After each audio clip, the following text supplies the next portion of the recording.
আসসালামু আলাইকুম। Welcome to এনএসটিস কজি ফুড স্টুডিও। আজকে আমি আপনাদেরকে তৈরি করে দেখাবো খুবই সহজভাবে চিকেন স্প্যাগেটি রেসিপি।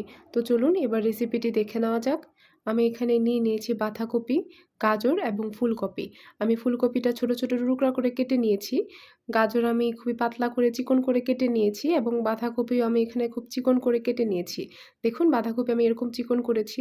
গাজরটাও আমি চিকন করে কেটে নিয়েছি। আরও নিয়ে নিয়েছি ধনিয়া পাতা কুচি। নিয়ে নিয়েছি গ্রিন ক্যাপসিকাম বা সবুজ বেল পেপার, নিয়ে নিয়েছি রেড ক্যাপসিকাম বা লাল বেল পেপার, ইয়েলো ক্যাপসিকাম বা হলুদ বেল পেপার। আরও নিয়ে নিয়েছি চিকেন। এখানে আমি ছোট করে চিকন করে কেটে নিয়েছি। 4-5টি কাঁচামরিচ নিয়েছি এবং ফালি করে কেটে নিয়েছি এবং নিয়েছি একটি মাঝারি সাইজের পেঁয়াজ। আমি পেঁয়াজটাকে চিকন করে এইভাবে কেটে নিয়েছি। চুলায় আমি কড়াই বসিয়ে নিয়েছি এবং এতে কিছুটা পানি নিয়ে নিয়েছি। পানিটা যখন এভাবে ফুটতে শুরু করবে আমি এ পর্যায়ে এখানে যোগ করে দিচ্ছি স্প্যাগেটি। আমি এখানে 1 প্যাকেট নিয়েছি।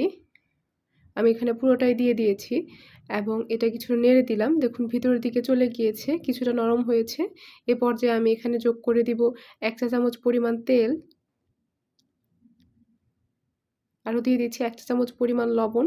এটাকে প্রায় 10 মিনিটের মতো সিদ্ধ করে নিতে হবে। এটা সিদ্ধ হতে একটু সময় লাগে। এজন্য আমি সবগুলোকে ভালোভাবে মিক্স করে এবারে ঢাকনা দিয়ে ঢেকে রেখে দেব। আমি মাঝখানে একটু নাড়িয়ে দিয়েছিলাম। দেখুন এটা কিছুটা সিদ্ধ হয়ে গিয়েছে। আমি আবার ঢাকনাটি বন্ধ করে দিচ্ছি। 10 মিনিট হয়ে গিয়েছে। স্প্যাগেটি সিদ্ধ হওয়া শেষ হয়ে গিয়েছে। এ পর্যায়ে আমি এটা চুলা থেকে উঠিয়ে নিব এবং এটাকে একটি ছাঁকনির সাহায্যে ছেঁকে নিব। আমি ছাঁকনির সাহায্যে ছেঁকে নিয়েছি এবং ছাঁকনিটা একটা বাটির উপর রেখে দিয়েছি যাতে বাকি পানিটুকু ভালোভাবে ঝরে পড়ে যায়।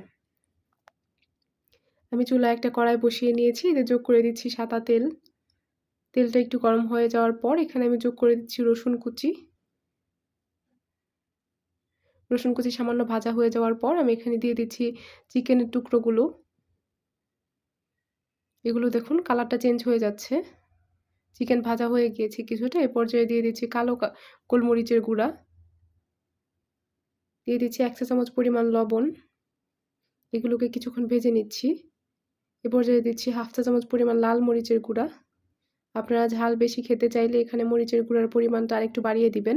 1 চামচ বা তার থেকেও একটু বেশি আপনার ইচ্ছামতো এটাকে আপনারা অ্যাডজাস্ট করে নিবেন। এবারে দিয়ে দিচ্ছি 1 চা চামচ পরিমাণ ভিনেগার। দিয়ে দিচ্ছি সামান্য সয়া সস। এবার এগুলোকে আমি 2 মিনিটের মতো একটু ভেজে নিব ভালোভাবে।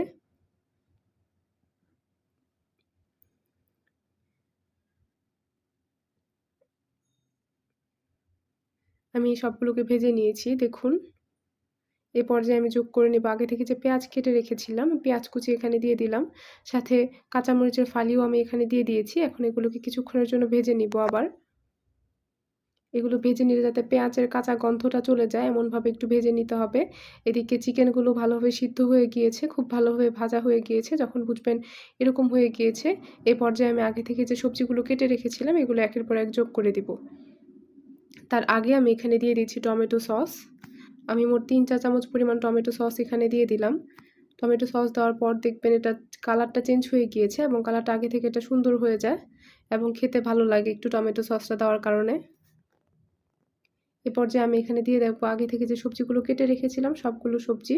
আপনার ইচ্ছামতো আপনি এখানে আমি যে সবজিগুলো দিয়েছি এগুলো স্কিপ করতে পারেন বা আপনার ইচ্ছামতো অন্য সবজি এখানে দিতে পারেন।